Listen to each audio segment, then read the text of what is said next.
There are a great many lessons for life that we can learn from nature. It's amazing not only the variety that God has created, but the complexity and the beauty in the creation around us as well. One of the interesting things in observing any item, no matter what it is that once you start thinking about it, you tend to see it more and more. In putting together this sermon, in this introduction specifically, I wanted to tie in the matter of geese, and on the way to Oshkosh today, it was amazing how many formations of geese I saw along the way.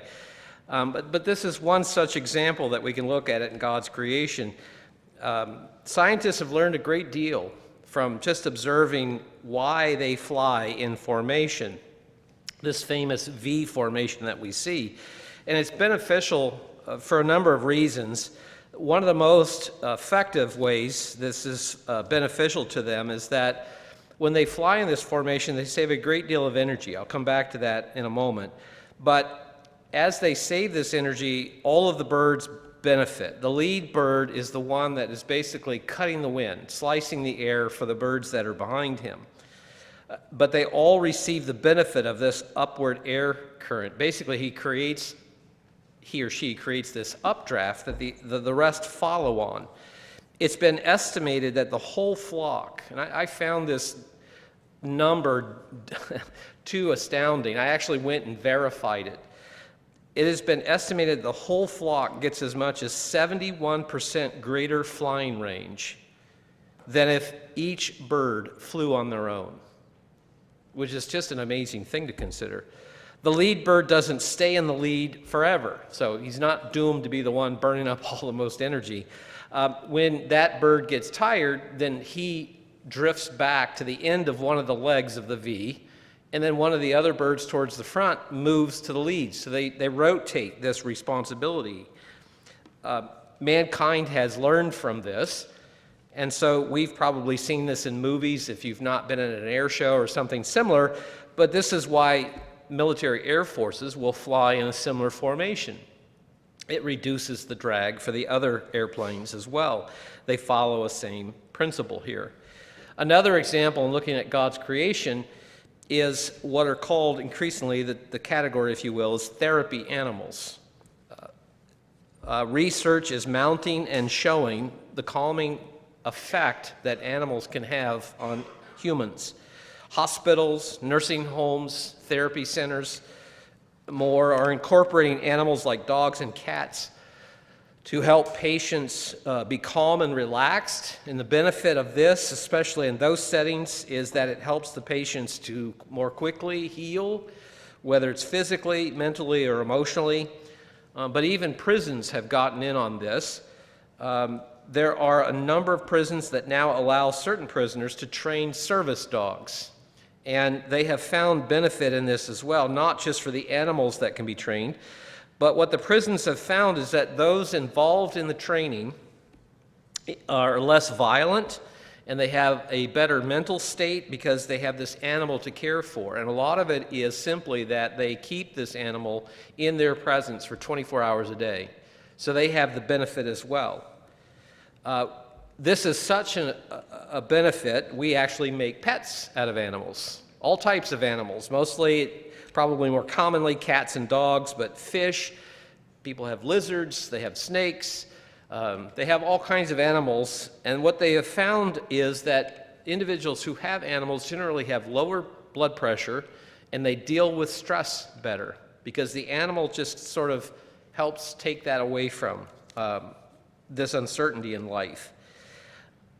I believe that God created certain animals specifically for mankind's benefits, and one of those is the horse. You look at history and how replete the horse has been and how integral it has been in mankind's history.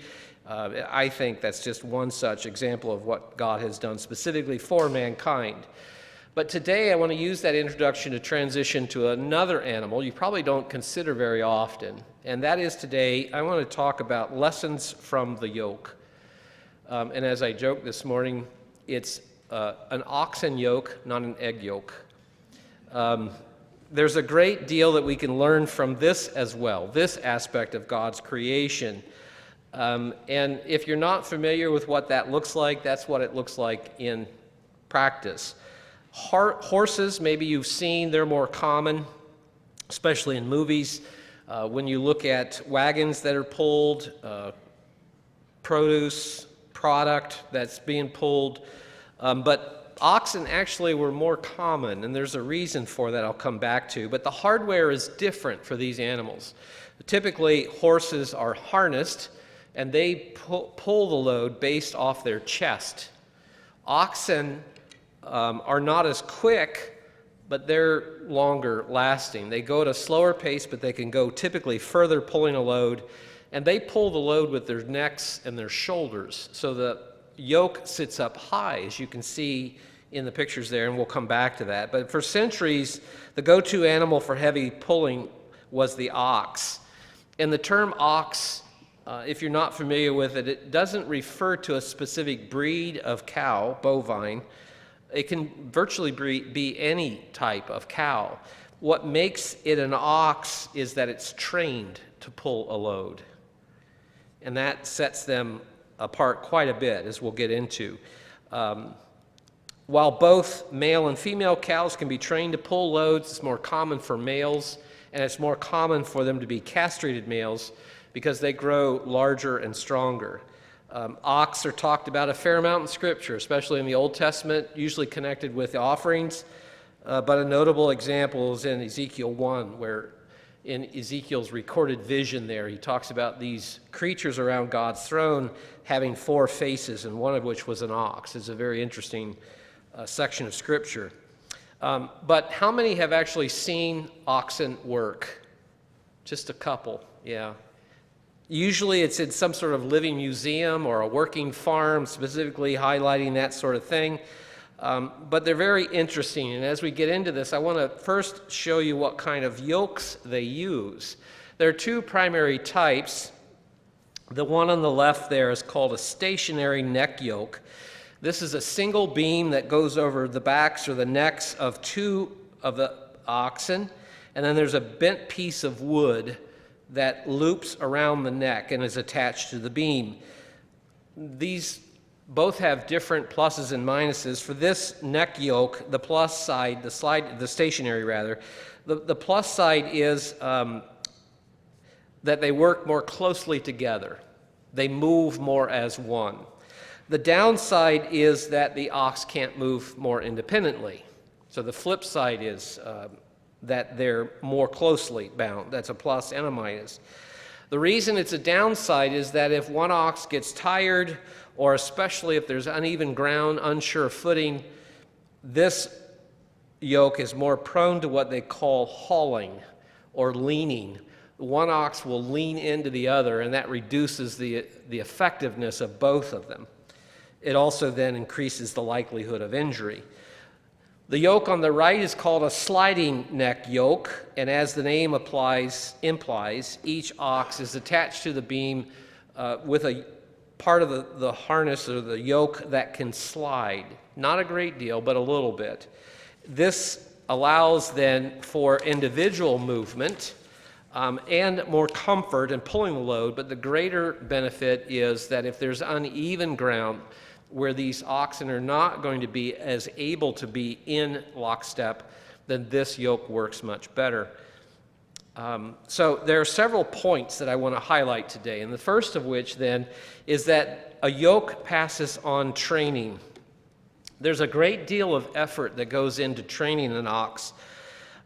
Most farmers who still do this, and there are not very many, but you can go to certain communities, the Amish community especially still does this, but there's a growing sort of, I don't want to say hobby movement, but it's more of a special interest that some will have where they'll train these oxen. And the primary focus, if you will, that is practiced today is that they'll get what's called a matched set. And usually this means that they're buying cows when they're very young. We're talking days or a week or so at the most. And they begin training them to work together. Farmers that practice this training of oxen, they'll have multiple sizes of harnesses. And it's really kind of humorous to look at 2 little baby cows that are already yoked together. It's a tiny yoke, But what they're doing is not training them to pull at that point, but getting them used to working in concert with another animal. They're beginning to teach them the commands. There are 5 basic commands. But then as they tend to grow, they'll move up in sizes of these yokes, and they'll begin to pull loads, not heavy ones at first, but to get them used to that work. The advantage to a matched set is that obviously these cows will grow up at the same time. They'll learn at the same time. They'll mature at the same time. Many farmers will go so far as to buy sibling cows, 2 cows born at the same time, not necessarily from the same parents, but so that they have as close a match as they possibly can. But another style of training ox is to buy a young ox to train with an older ox, one that's already been trained, one that's already mature. Most farmers don't like this, and the reason is because it cannot always be a good fit, but then you're also having disadvantages of the younger ox not knowing what to do. But that's also the advantage. The primary advantage is that the older ox, who is trained and mature, can help teach the younger ox. The younger ox learns to do useful work, not just from the farmer, but also from the older ox. The older ox would be the lead, if you will, in the team. They pull the load together. They're side by each, and the process is very gentle. Let's turn, if you will, to Matthew 11, and we'll take a look at a very curious verse, a reference that Christ gives. Many have pondered this, not all understand it properly, but Christ uses this example here of a yoke. Matthew 11 and the last part of the chapter, beginning in verse 28, Christ says, "Come to me, all you who labor and are heavy laden, and I will give you rest. Take my yoke upon you and learn from me, for I am gentle and lowly in heart, and you will find rest for your souls. For my yoke is easy and my burden is light." Now, that at first blush doesn't seem very encouraging, does it? To be harnessed up, to be yoked up to a wagon or whatever it happens to be, and to be put to work. In fact, most yokes, if you're not aware, if I were to go back to those images, those beams that sit across those 2 oxen can weigh around 85 pounds. They like to use wood for various reasons, but that's a fair amount of weight. Can you imagine carrying that around through the course of a day? What is Christ referring to here? Because, like I said, it doesn't sound very encouraging. He's drawing from the second part of the training I mentioned just a moment ago. When we're laboring and heavy burden, Christ is the older ox. He is the one carrying most of the load. He is the one that already knows the way. So we are learning from him. He stands stable. He heads in the right direction. He patiently waits on us to regain our footing. He becomes our teacher. That older ox is a teacher. And that's a very interesting thing to consider here, especially as we consider a yoke. We don't like to, Americans, I should say, backing up, we like to think of ourselves as being very independent. We're not as much as we think we are, and we kind of bristle at the idea of someone having control over us. Christ is addressing this here. He says, I can help, is essentially how he's addressing this. What's interesting is that last verse there, verse 30, that word easy can be translated a couple of different ways. My yoke is easy. The Greek word is used more than 30 times in the New Testament, and it simply has a meaning of being useful. So if we read verse 30 again and read it in that context, he says, "For my yoke is useful and my burden is light." Christ is telling us that it's useful to follow him, to be connected to him, because in being connected to Christ, we learn to follow the Father. We learn from Christ himself, the example of what he went through, and certainly he knows what we're dealing with as well. It's also useful to learn how to be productive in our calling. He has already gone this way. He has already learned the lessons. He's already qualified to be in God's family. And so it's useful to listen to him. So much so in this research that I did for this, when these oxen are harnessed or yoked together, the lead ox, oftentimes all he has to do is turn his head, whatever direction, and the other ox is following. They become of such a one mindset that when a farmer finds a team to work together, they'll work together for years and years. And when one dies, it becomes problematic, because even though they can replace that ox, it's never quite the same magic in how they work together. What's also interesting is how they're trained. Here you have an individual. If you notice, he's not even touching the animals. That a lot of this is done by verbal commands, but if you can see in his hand, he simply has a small stick. Some drovers, they're called, some drovers will have a short whip, and they don't use that to beat the animal. They'll simply use it to tap the side. So if they want them to go right, they'll tap the right shoulder, they'll move that direction, and so forth. It's a very gentle approach. It's so sad, as I, again, did some of this research, that you can see even in something like this how Romans 1 is being fulfilled. There are people that call this animal slavery, that we should never use animals in any form of work like this because we're taking from them. Anybody that works around animals know that you can never mistreat them to any great degree because you'll end up losing them. You'll harm them to a point, like a milk cow they won't produce.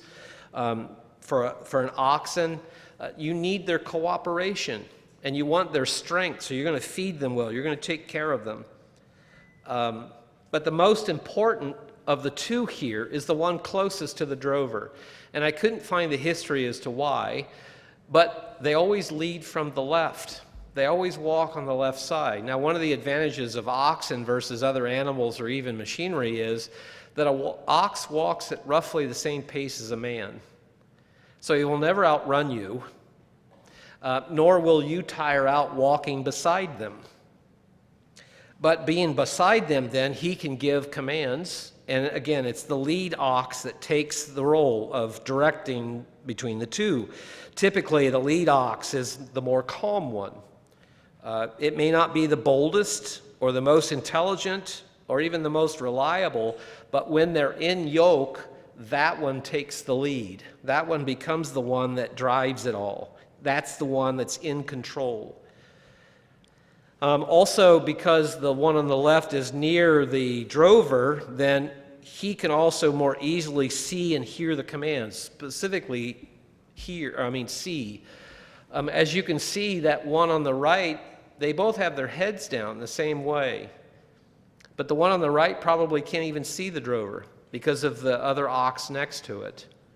And so it's relying on the communication between himself and the other one, or what is transmitted through the feeling he gets in the yoke, which then leads to the second point, and that is the law of synergy.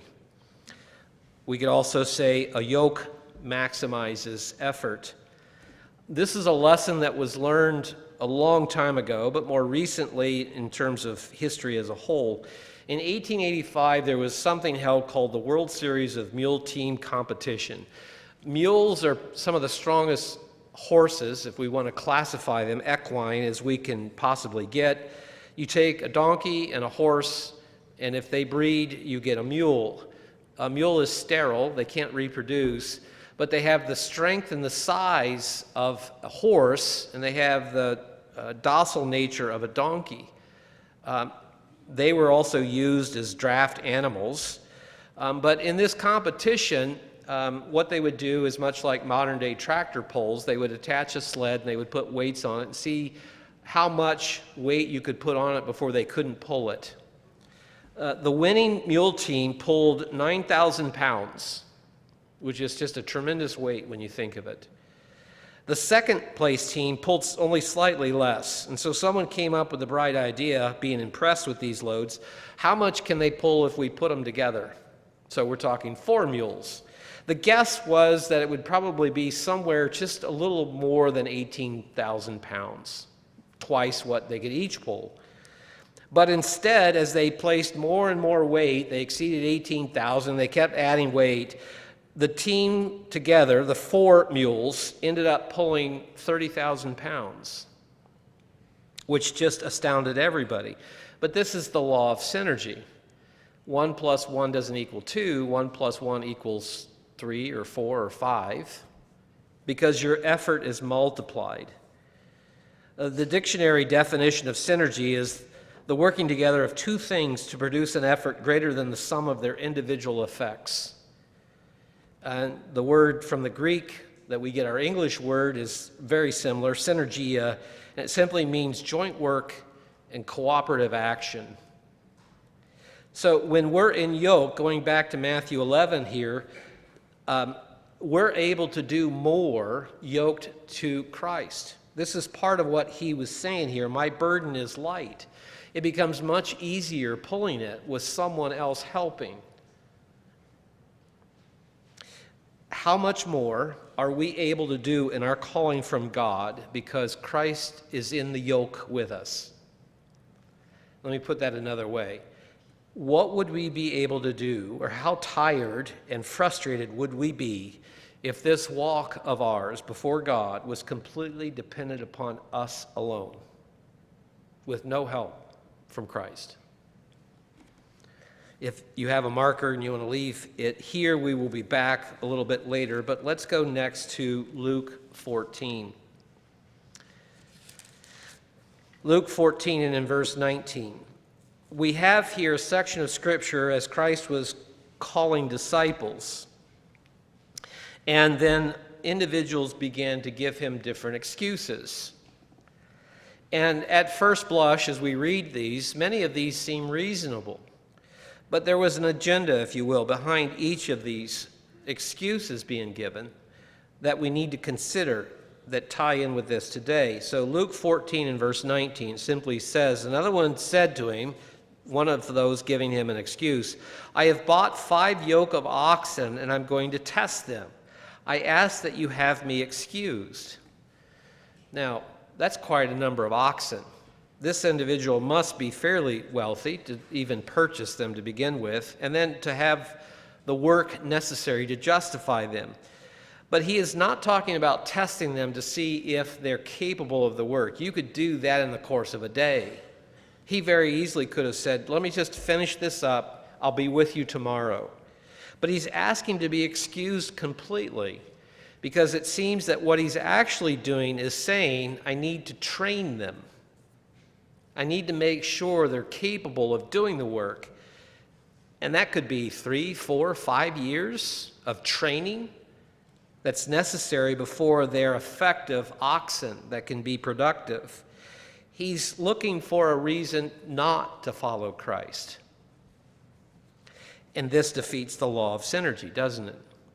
He doesn't want to work with God. He wants to do it all on his own timetable. We have to be careful of that, because we can very easily slip into that same pattern ourselves. He didn't want to work with Christ. Let's look at the next verse there on the screen, Philippians 4 and verse 3.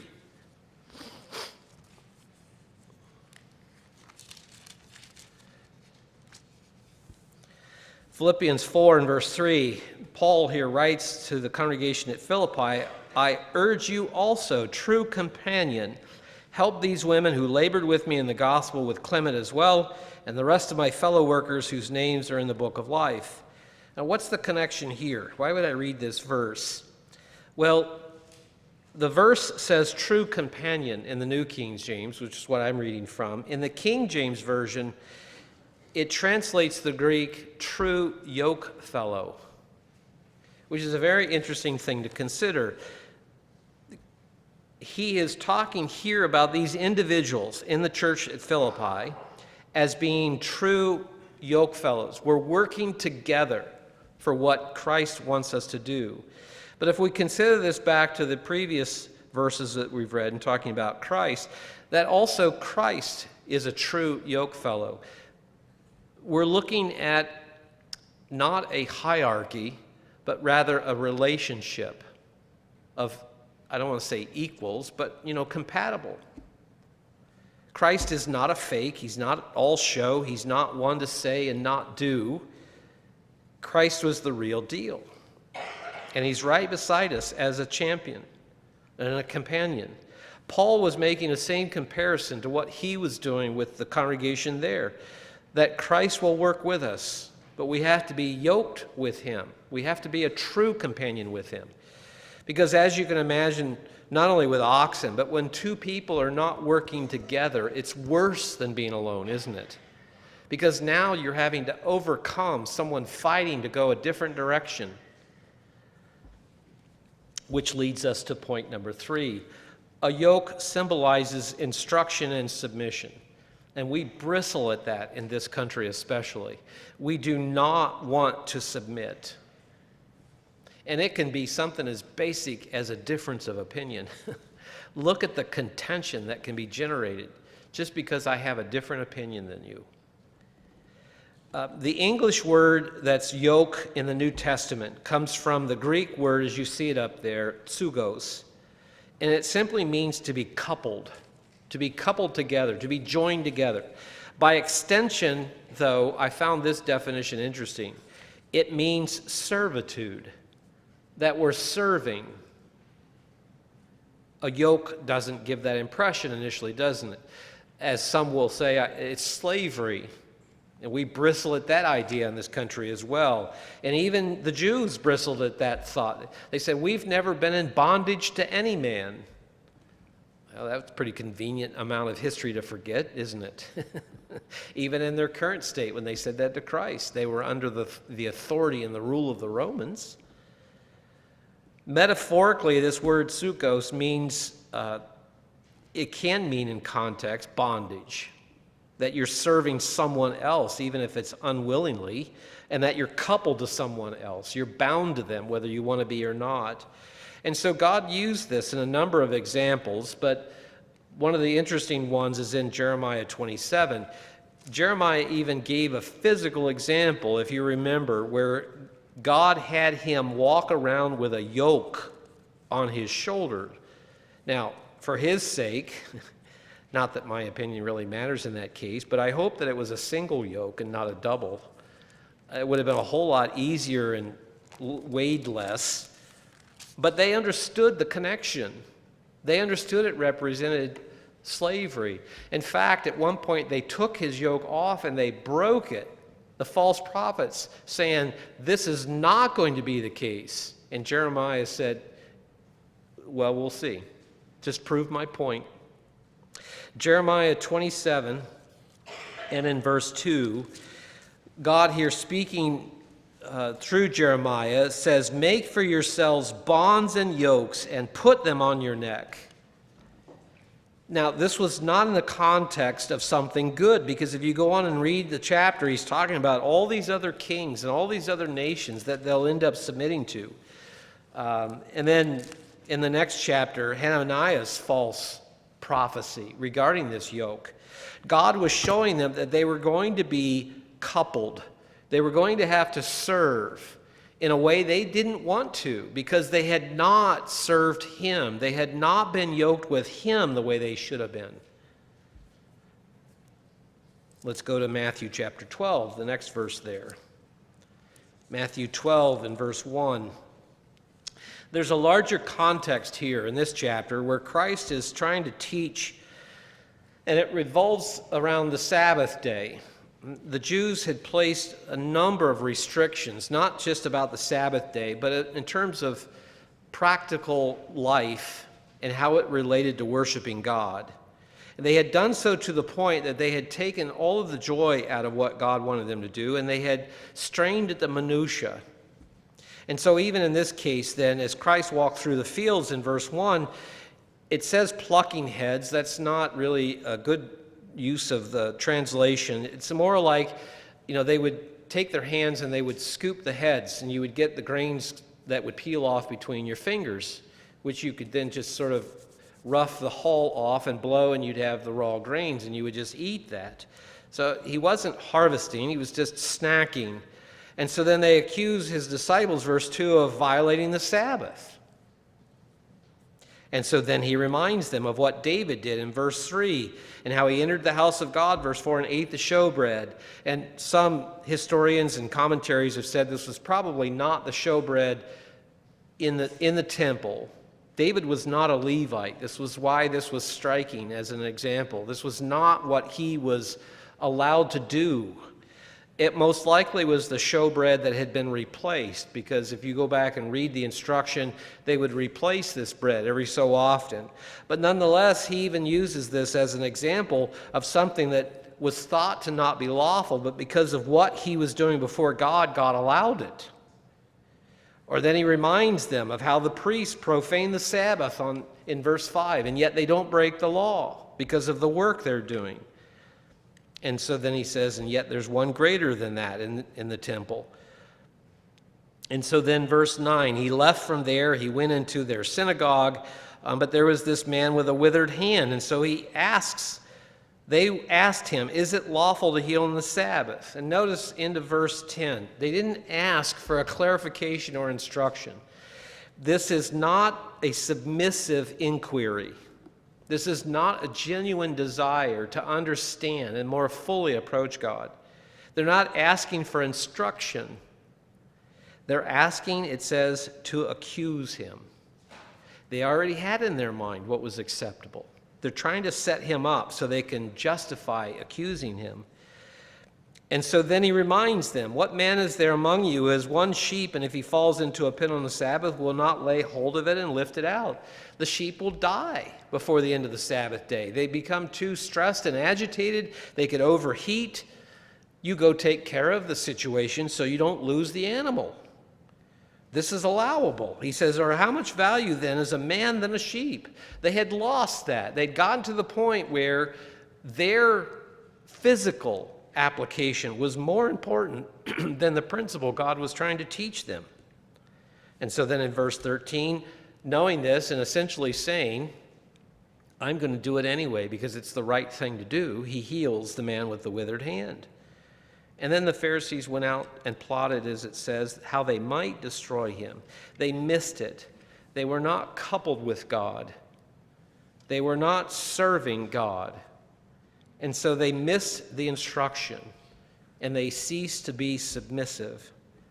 They had placed so many religious requirements on the people that God's way of life was seen as a burden. Instead of that yoke being seen as easy and light, they saw it as a burden. And again, we can do the same if we're not careful. I've related before the example of a conversation I had back in whatever it was, the end of 1994, the beginning of 1995, where someone said to me they were so glad they didn't have to keep the Sabbath anymore. And I asked why, and they said, because it's such a burden. And I said, well, then you're not doing it right. They weren't yoked in the right way anymore, were they? They were trying to carry that all on their own. So let's move back. Since we're here already, let's go back to chapter 11 of Matthew.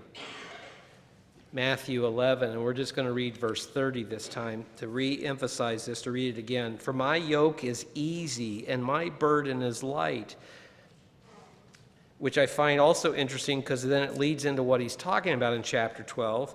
But also here, to go back to the lesson we talked about earlier, the older ox carries most of the load so the younger ox can learn. One of the primary things we learn from the Son is what? We learn of the desire of the Father. We learn the instruction from the Father.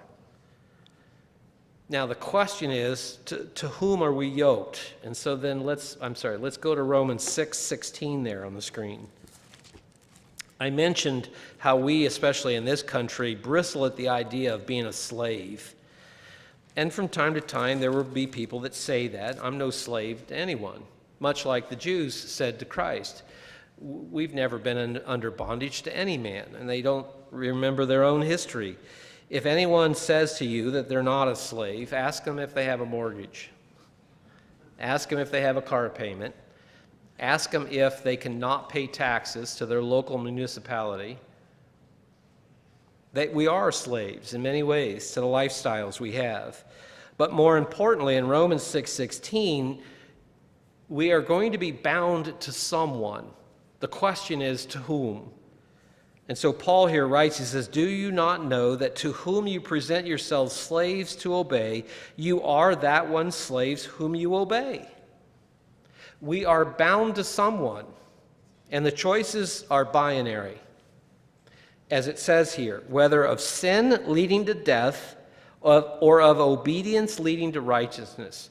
We can, in our mind, say, as long as we want, we are not slaves to anyone, but that's not a reality. Not a true reality, because we are either bound to God or we are bound to Satan. We can see all around us the consequences of being bound to Satan. The world is a mess. This country is headed south very fast. Do we see the blessings, the benefits of being yoked to God? This can be a deep question for us to ponder, and sometimes it's not as clear as we would like it to be. But it is a blessing. I've seen it in my life, and I pray for God's people to see it on a regular basis. Because the choices are just these two, as Paul says here. Would you rather have life or death? That was the question God asked Israel through Moses back in Deuteronomy. I set before you life and death. Which do you want? In this verse, Romans 6:16, Paul uses the word here in my New King James. He says, "To whom you present yourselves slaves to obey." In the King James Version, it says yield. To whom you yield yourselves to. And I like that translation because it goes back to the meaning of so much of what we've talked about. This submission that we're talking about in this point, who we yield ourselves to.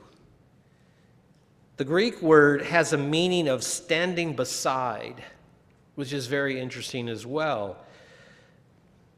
Let's read it that way. Do you not know to whom you stand aside or beside? You yourselves become slaves to obey.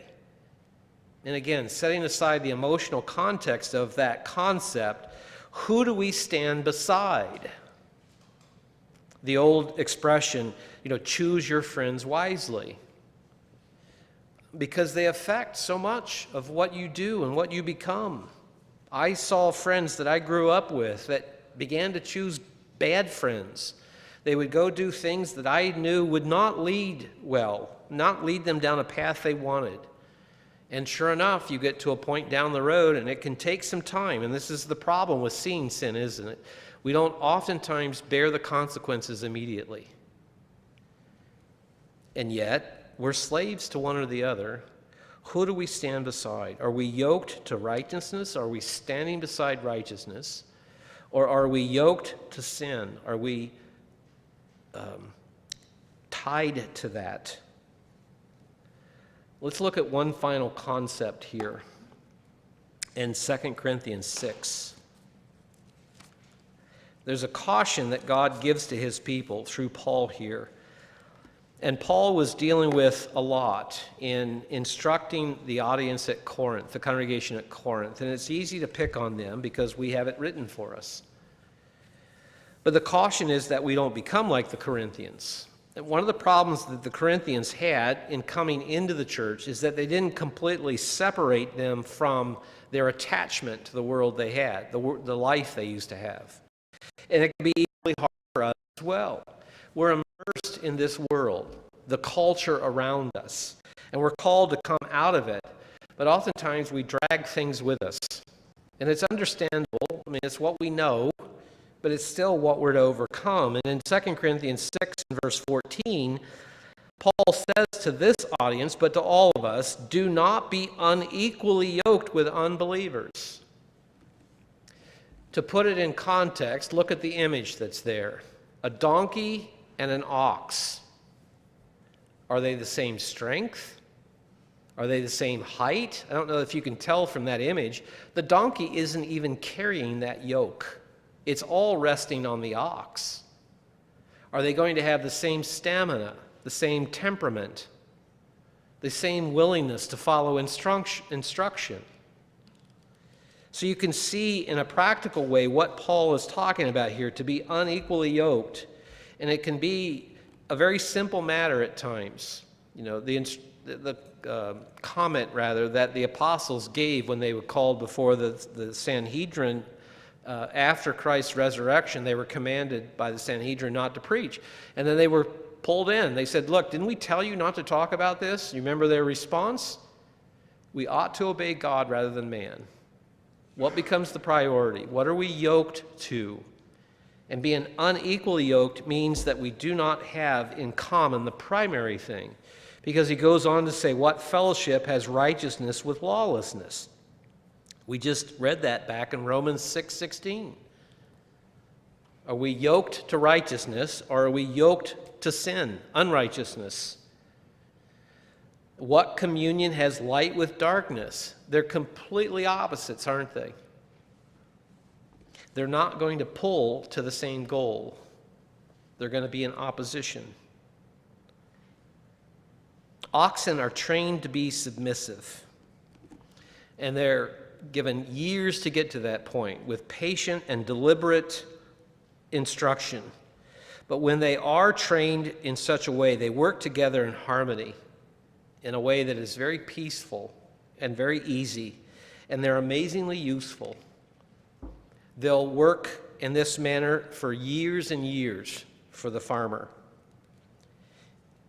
As we conclude then, I would encourage us all to consider the lessons from the yoke, for Christ's burden is indeed very light.